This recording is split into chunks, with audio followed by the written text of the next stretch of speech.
भस्माङ्गरागाय महेश्वराय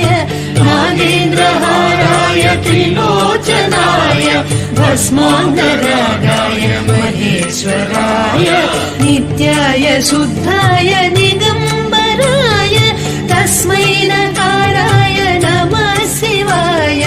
नित्याय शुद्धाय दिगम्बराय